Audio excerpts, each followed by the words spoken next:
Hello and welcome to the final episode of The Roads of Elden Ring. Today we are going through the Consecrated Snowfield. Why is it the final episode? Well, because I'm out of areas to look at.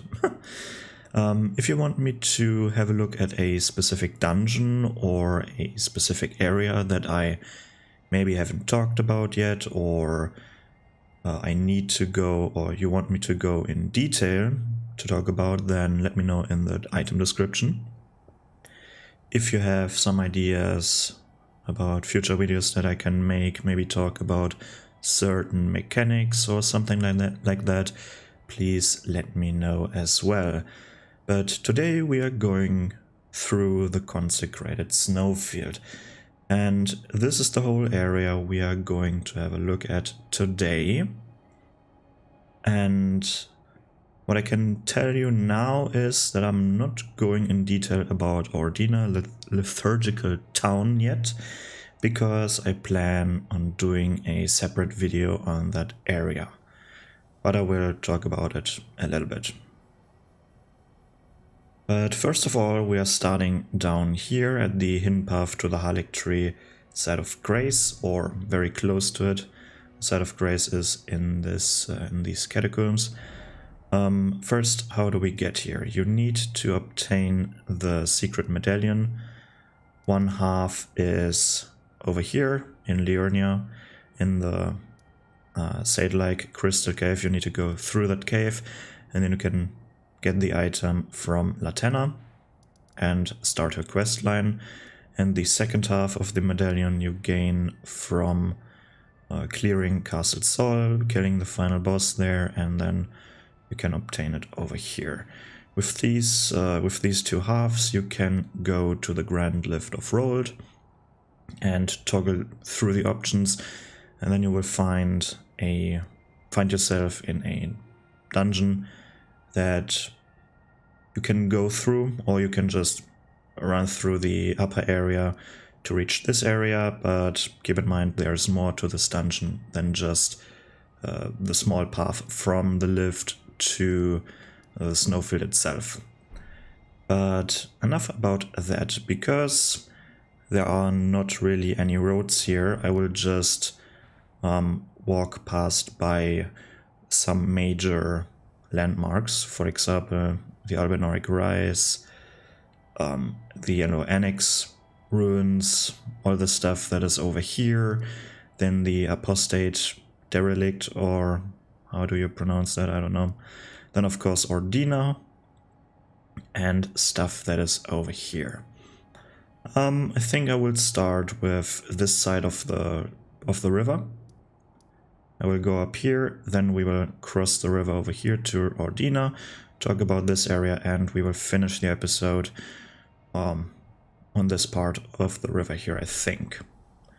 So let's start. The first thing that you will notice when you get out of this dungeon over there, that there is a very strong snowstorm going on here. You can't really see, and that's the gimmick of a small part of this area. Luckily not the whole area, otherwise this would have been annoying. But there are luckily these lights in the snow that will lead you the way.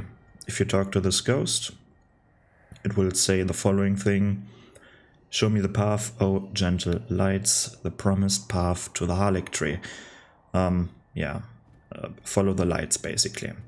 But I won't follow the lights completely, because there are some things I want to find here. I think I'm marking these things first.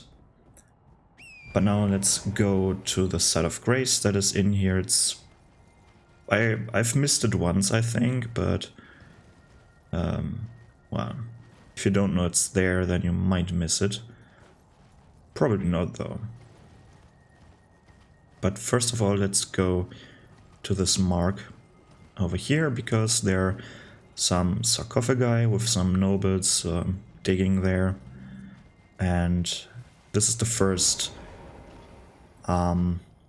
noteworthy enemy in this snowfield, which is a how are they called? Putrid duelist or rotten duelist, I don't know. Yeah, rotten duelists, I think. I will call them rotten duelists now.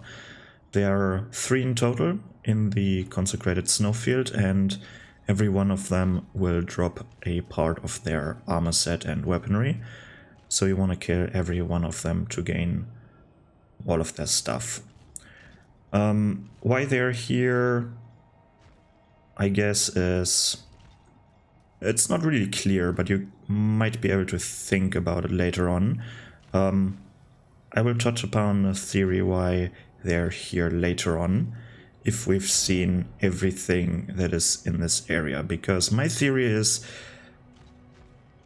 well, not really theory is, but over here we have a lot of... in this area we have a lot of different cultures, religions and whatnot. You will see what I mean by that, but... and this is one part, and also here are... we are very close to the not to the Earth tree, but to the Harlech tree, and you have to go through this area to access the Harlech tree, basically, because the teleporter to the Harlech tree is right here in Ordina, so these duelists might seek the path to the Harlech tree. But of course, here's the first one. The second one is in the Consecrated Snowfield catacombs as a boss, I think. And the third one and the final one then is over here on this cliff, right next to Ordina. But let's keep on going, because there are 2 caravans that I want to talk about, and there's the mark. Currently there's not really any special things going on here, but these 2 caravans that I want to talk about are a little bit more important than these nobles stuck in the earth here. And, whoops. No, remove the other one, please. Here's the first caravan. Of course, 2 snow trolls dragging or carrying it, pulling it, and then a few nobles. Caden Sellsword as a bodyguard and a page as a... well, page and also a bodyguard. And in this caravan, in this coffin, we have the Saint Trina's torch, which is a torch that causes sleep buildup. And even though the concept of Saint Trina is partially cut content, I think originally there was much more Saint Trina content planned, and maybe a whole story surrounding Saint Trina, but I guess Saint Trina is just Miquella in disguise, or something similar. Saint Trina is basically Miquella. And it's fitting that they're carrying the torch of Saint Trina to the Harlech tree. I guess they want to bring it to the Harlech tree. There's actually another caravan that we will find over here that is also going in the direction of Ordina. The only thing that I find a little bit odd is how they got this big ass coffin thing through the gates of the hidden path here, because you've seen the door, right? It's very small. There's no way this thing could fit through that door. Maybe get teleported over here, who knows?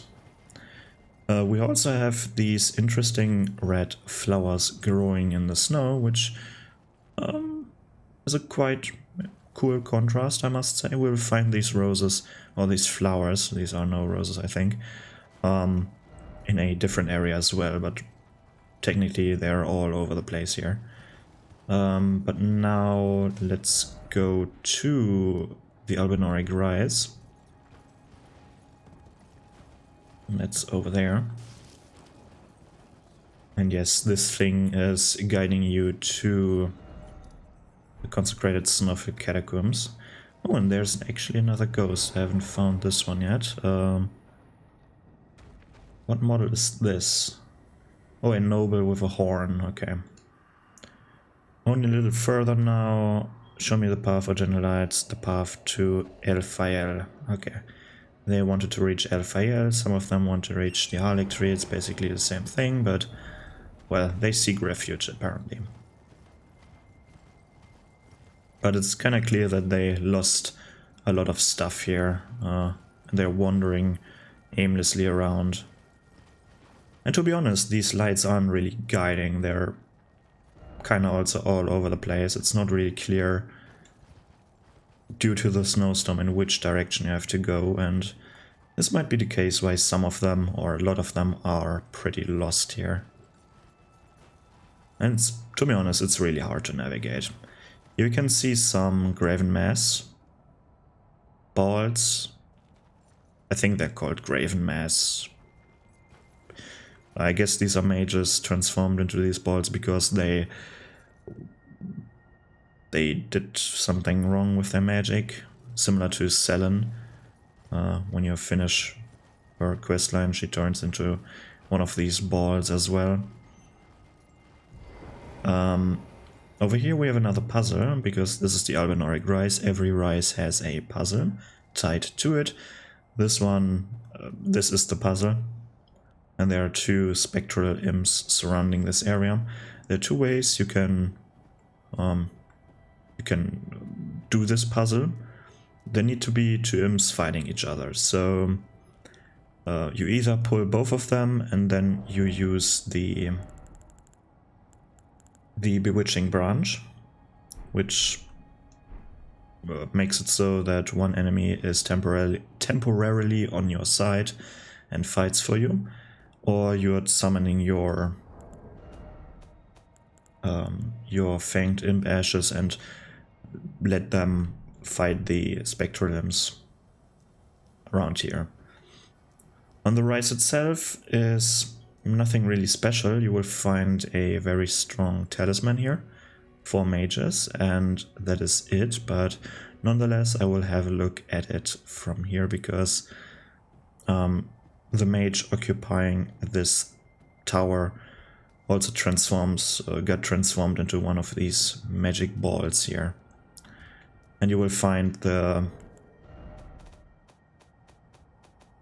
always the wrong side first.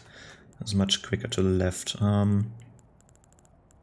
You will find the Graven Mass talisman over here, which says a talisman depicting the first school of Graven Mages. A nightmare that would continue to haunt the Academy. Greatly raises potency of sorceries. The primeval current is a forbidden tradition of glintstone sorcery. To those who cleave to its teachings, the act of collecting sorcerers to fashion them into the seed of the stars is but another path of scientific inquiry. Well, yeah, these are basically people collected and fused together to create this weird... what was it called again? This weird seed of stars. Whatever these things are doing, apparently they are powering up other sorcerers. Well, I think it's clear because we have one of these things in small here. It's basically the same thing if we have a look at the icon. These are created out of people, I guess, so... yeah, I guess I know why it's forbidden. You don't want to sacrifice a bunch of people to power up your sorceries or your magical abilities. That's ethically not correct. And these are stopping right here. The only critique is that they're not, for me, that they're not doing anything once they reach their destination. Feels kind of empty. Ooh, I don't know how high up this is. Oh, it doesn't look that high up. Ah, it isn't. Okay. Lucky me. Where am I going? I'm very close to the side of grace here. Nice. When you're at this side of grace, you might want to turn it nighttime, because there are two night bosses in this whole area. And one is very close, or should I say two, because here, patrolling together with the second caravan over there, there are two Knights Cavalry, and you can pull one at a time. This one is closer, so you want to pull this one first, and then the second one is on the other side, and you don't have to fight them at the same time. You pull this one, kill this one, and then the other one. And in this coffin over here is the sword that I'm using with this character. Apparently it's the sword of the legendary flowing water style sword art, whatever it's called, with the blue cloth vest, fluid motions and whatnot, and thus this sword has very special heavy attacks where you're doing these dancing moves. Very cool sword, I really like this. This is my favorite curved sword in this game. But I don't know what this has to do with this area. I'm not really into the lore, so I won't talk about it, because I honestly don't know. In this area is also very special. First of all, the snowstorm will start soon enough, I think. And I think we can already hear it. We hear a growling and... oh! Can actually walk. Huh. So there is something here.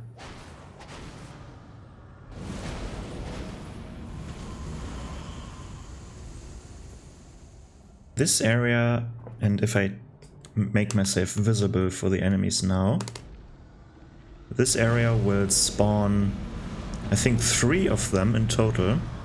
There are 2 now. Where's the third one? There should be a third one, I think.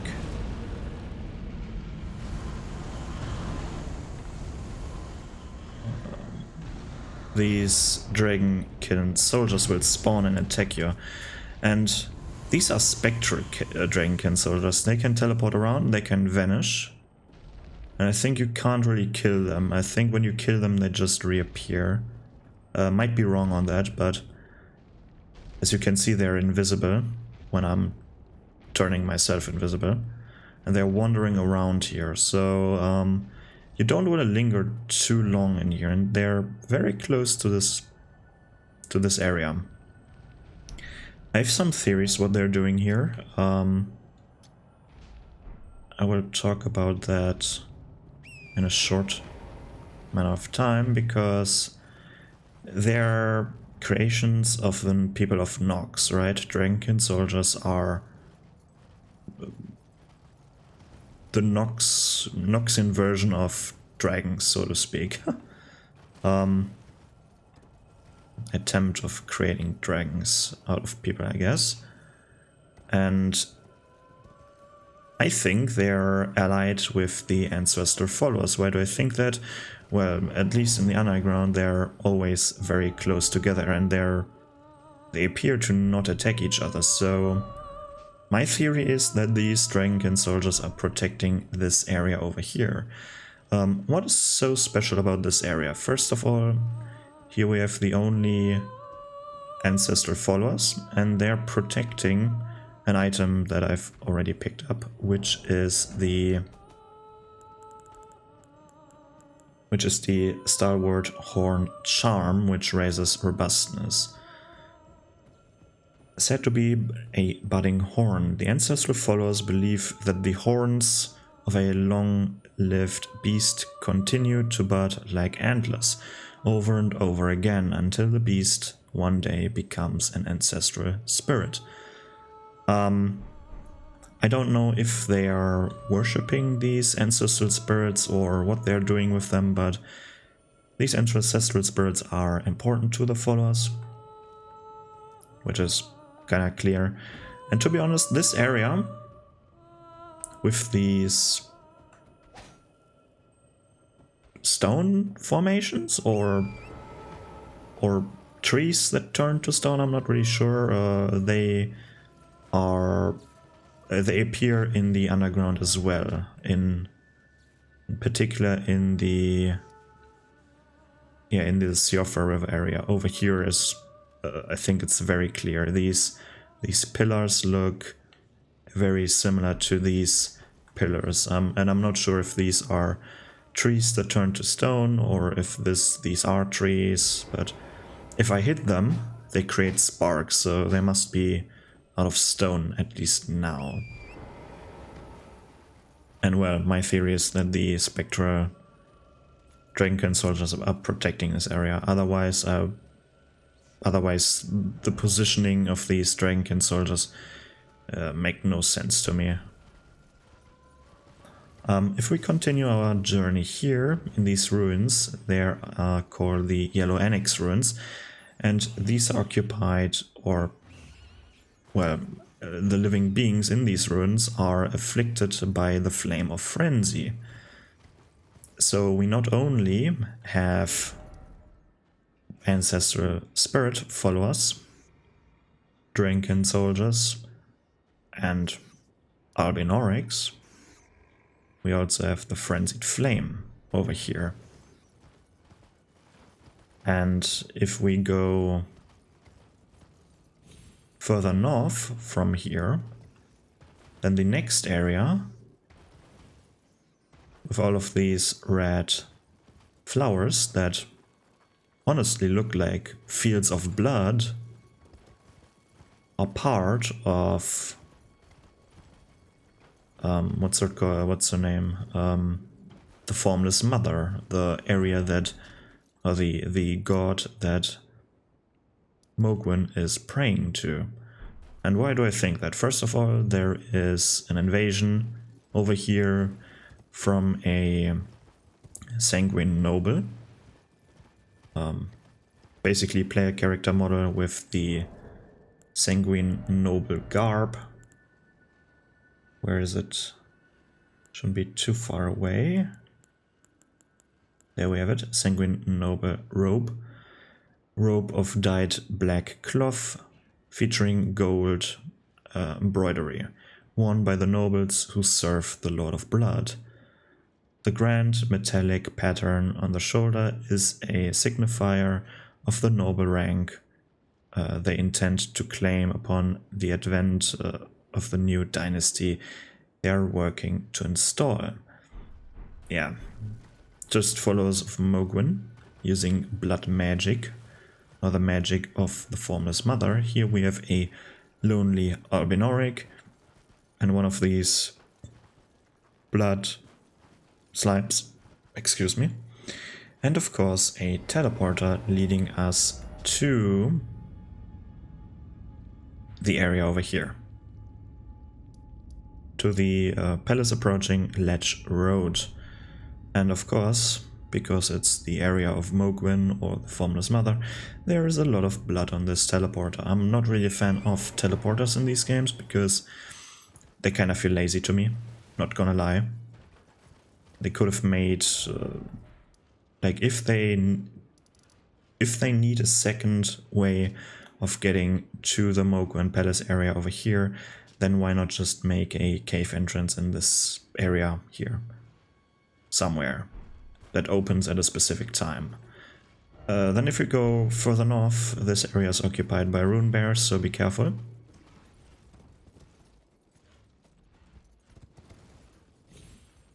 Rune bears are extremely tough, especially these rune bears. You don't really want to fight them. And luckily enough, the next area is already I've already cleared, because here there's another faction, and these are tied to death. These are of course the headless soldiers protecting the wandering mausoleums, and well, this one I already pacified because this thing drops your frame rate so hard, because it literally bombards you with tons of magic projectiles. And, well, the first time you see this, it looks amazing. But then you're trying to approach this thing and you're getting 1 or 2 shotted, so very hard to take no damage. At least I haven't found a good way of approaching this thing without getting bombarded. Then here we have the Apostate Derelict, and this looks like one of these churches, like Churches of Marika, but this one isn't built for Marika or the Golden Order in general because, well, the name tells it. Apostate Derelict means, apostate means not worshipping the religion that is prevalent in the Lands Between in this case, like not worshipping the Golden Order. And Derelict is like destroyed building. The name is not 100% like best translation, but something like this, really. And here you find one of the big Albinorics, the only big Albinoric, and the NPC that Latenna wants to see and talk to.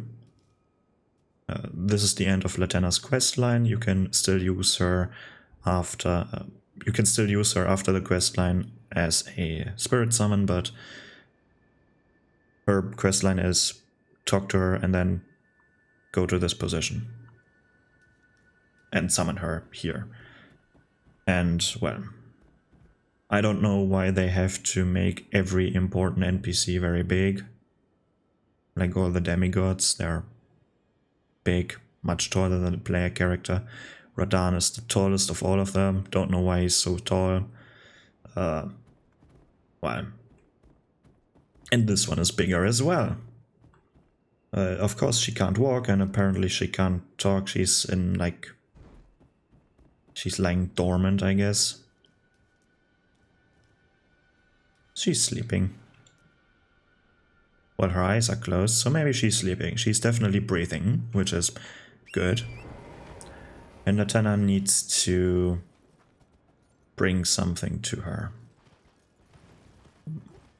I'm going to talk about this quest line more in detail when I'm actually doing quest lines, because I still need to figure out how I'm doing this without having to play through the game every time. I need to, I guess, in order to progress the quest lines, I need to do certain things that the game needs to progress these quest lines, and I need to figure it out and stuff like this. But in this area, this is the worst area of all of them.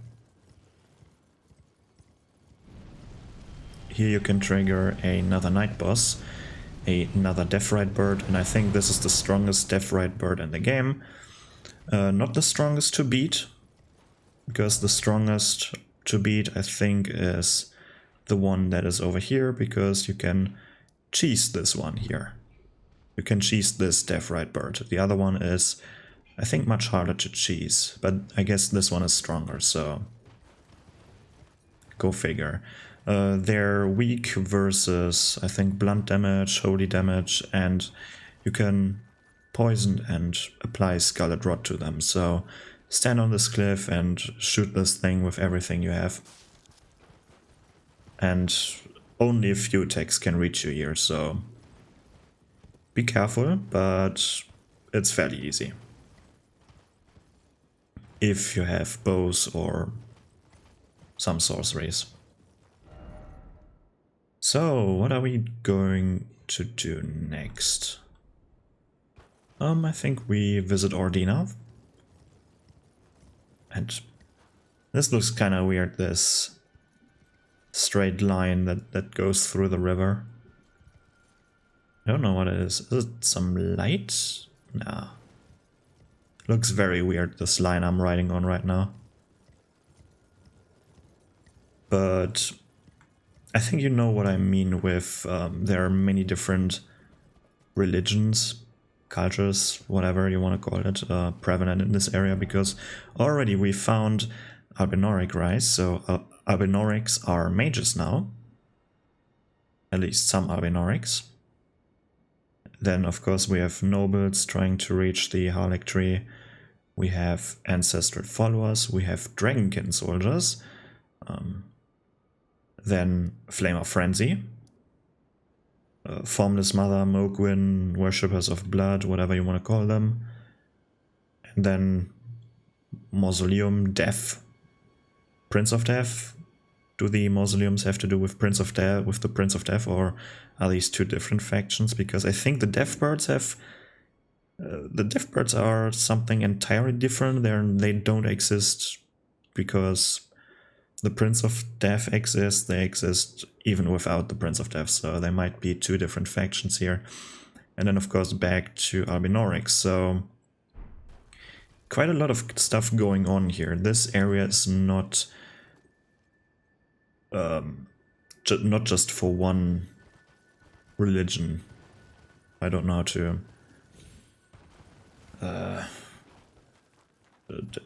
I don't know how to make it better, like make it sound better, but over here we have some Albinori archers, and these are very strong, so be careful. Don't get shot by them. And on the way here, holy shit, there are a lot of them, like 3 on here. Be careful, they have homing arrows, so very dangerous, especially these wolf riders, because they can't walk, and like they're using wolves to get everywhere.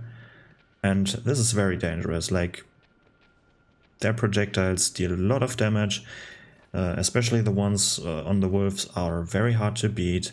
Usually when you fight one of them, multiple will aggro on you, so be prepared to face a volley of arrows. Homing arrows, should I say. But I think you can summon Spirit Ashes here, and if you're summoning Latenna next to one of these wolves, or if she's near to one of these wolves without a rider on them, Latenna will actually call a wolf to her so she can ride on them, which is a very cool NPC interaction. Over here we have a kind of wholesome sight. Wolves playing, I guess, or hunting one of these invisible scarabs. They're possibly not knowing that this is a scarab, so they're just running after this sound and the snow disturbance. It's kind of cool to see that they're hunting or playing with the scarab. For me, they're playing with it. Ordina is a special place, but we will talk about this in a different episode. But you can already see the ominous turquoise glow. I can't wait to talk about this area. Over here we have some special Albinorics, and you might ask, what is special about them? Let me punch one of them and show you. Because they have a special move, and I hope this one can use the special move. I'm not sure if there's only one type that can use it or if there are multiple. So let's see. Maybe I should aggro more of them. I know this one can use it, but here we go.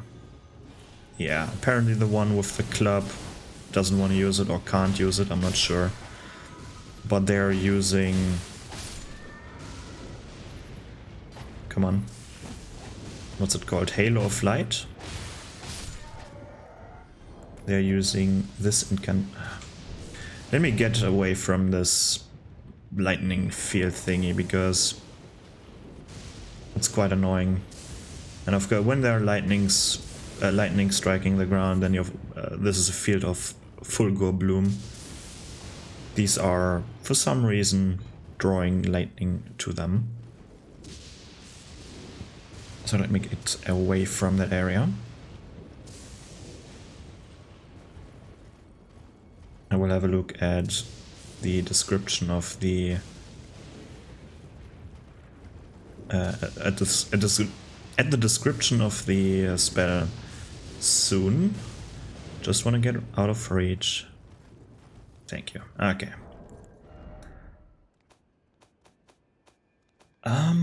Where is it? There.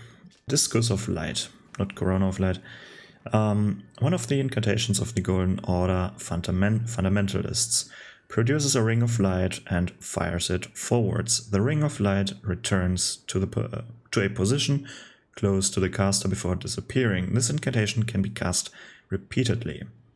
A gift from the young Mikola to his father Radagon. Well, the reason why they can use it is, of course, showing that they are somewhat intelligent. Even this version of the Albinaurics, the frog versions, let's call them the frog version. And they have faith in Mikola. And I guess the Albinauric Rise shows also that they can be mages. At least that's what the visual storytelling is telling me. Over here we usually have a... what's it called? The avatar, Earth Tree avatars. This one is a Scarlet Rot variant with no special moves. Just the usual Scarlet Rot variant, and they will drop the Ruptured Crystal Tear, which says a crystal tear formed slowly over the ages where the Earth Tree's bounty falls to the ground. Can be mixed in the flask of wondrous physics, causes the resulting concoction to explode. A defective crystal tear which poses absolutely no medicinal qualities. A lesson said to be learned the hard way for some. Faith can be a volatile matter after all. Well, this one is not as useless as the text might implicate it, because it will deal less damage to the player that uses it than to every other enemy that gets hit by the explosion. It's basically a timed bomb. You drink it, and then after like 3 seconds or so, you will explode, and it will deal damage to you and your surrounding. And I think to the player it's a fixed number, and to every other enemy it's dependent on their holy resistance. And you can stack. You can gain access to 2 of these crystal tears, and you can stack both of them together to create a even stronger explosion, which is just amazing. Now, where... oh, you can actually jump down. Again, weird as... I'd rather do this without Torrent. I feel like with Torrent you have not as much control. Even though you can... yeah, so I have this nice. Even though you can... you have a second jump, but... Torrent... to navigate Torrent is a bit finicky sometimes. Now we're in the ravine, and you can potentially, from the rise, you can jump down these things and grab these items, but they're nothing special, so it's not really worth it. Then over here we have another boss fight, overworld boss fight, and a cave over here. I will talk about this cave as well, but first I want to talk about the boss fight you have here, because this is a magma worm. And I don't really like fighting them all that much, just because they have one of these attacks that they can just spam and create magma pools everywhere.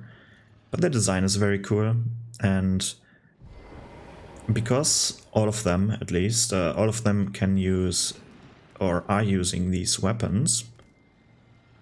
I guess these weapons are made out of a part of them. At least they look like the scales of these creatures, so... but they can use weapons, so they are somewhat intelligent. They are using tools, which is remarkable. And I don't know if these are the... what's it called? If they evolved or devolved out of the ancient dragons, but the ancient dragons also can use tools. They're creating weapons out of the lightning that they can control. For example, the lightning glaive. They're actually gripping the lightning glaive and they're gripping spears and stuff. So they can actually use tools. They're somewhat intelligent. And I guess they can, or they befriended, one of them befriended, who is it? Prince of Death. What is his name? Godwin? Godwin the Golden, yeah. So they have some... what I want to say, dragons are somewhat intelligent here. And even this magma worm is somewhat intelligent because it can use a tool. And it can stand on 2 legs, which reminds me of the... now that I think of it, they remind me of the snakes that you will find in the Volcano Manor. So maybe these snakes are... or some... belong to a similar family of creatures as these magma worms. But now let's quickly talk about this cave that we find here, because in this cave we can find something very unusual for a very small area, for a very, like for a dungeon. Because first of all, in here we have a dead dragon, and this is one of the newer dragons, I guess, the wyverns. Not the ancient dragon. This is not an ancient dragon. This one has like fur and only has 1 pair of legs, and the pair of arms has wings and stuff. Like, these are not true dragons, these are wyverns. Technically. And in this cave you will find Misbegotten. So this faction is also in this area. And and the boss is a Lionese Misbegotten, whatever they're called.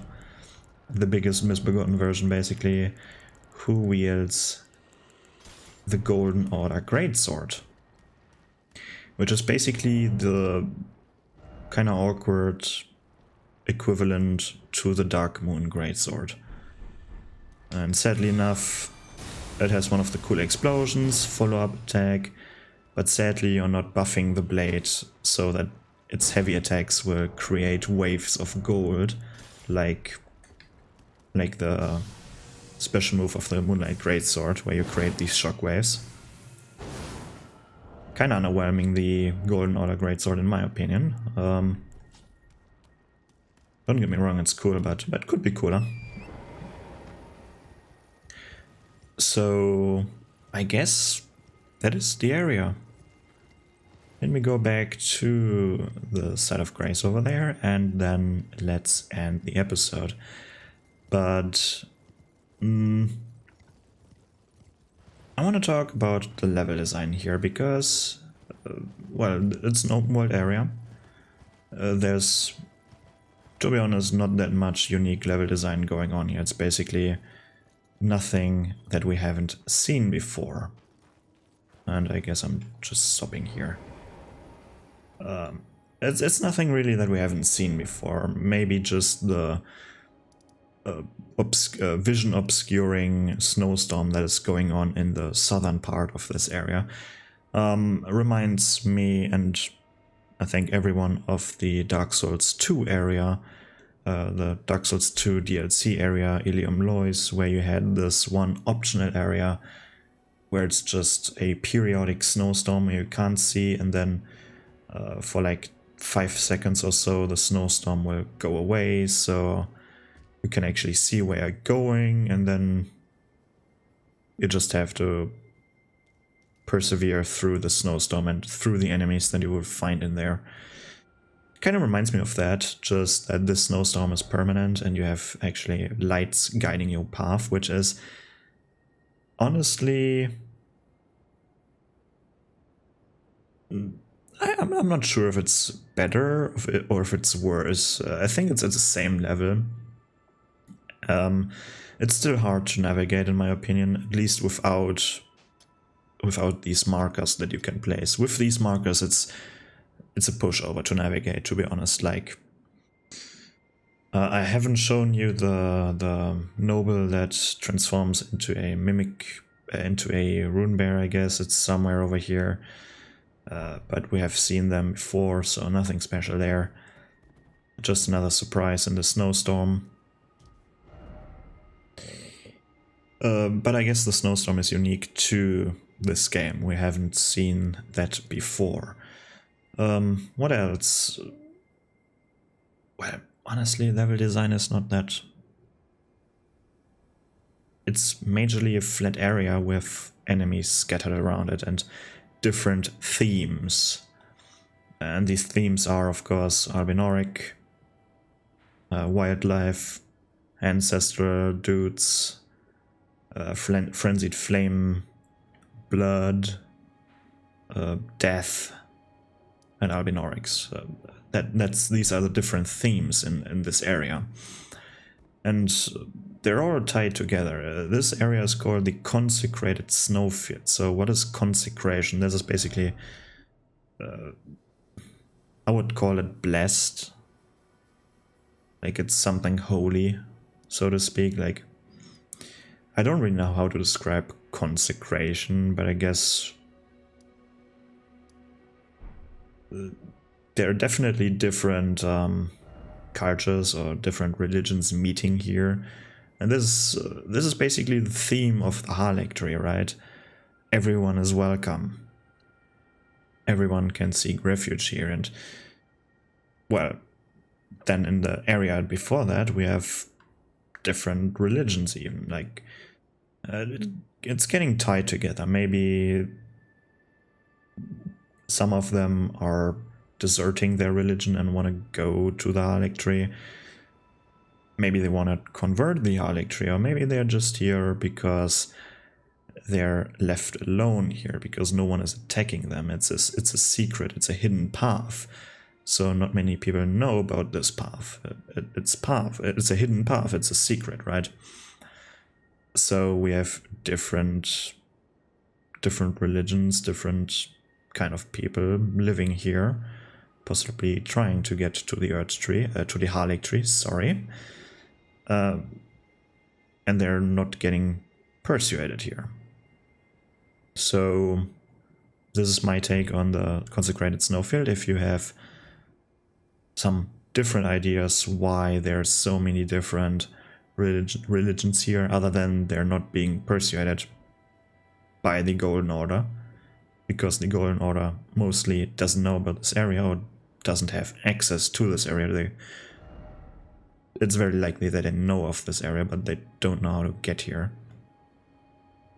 And, well, let me know if you want me to review or have a look at a specific area that I haven't reviewed by now, or had a look at by now. Let me know, for example, if you want me to have a look at the Yellow Onyx Tunnel or some other dungeon, because I'm not doing every single dungeon now. That would be too much, and to be honest, most dungeons are just nothing special at all. Some of them are, but nah. Ask me in the comments and I might do a video about them. But I guess enough. That's enough now. So that's it from me. Goodbye.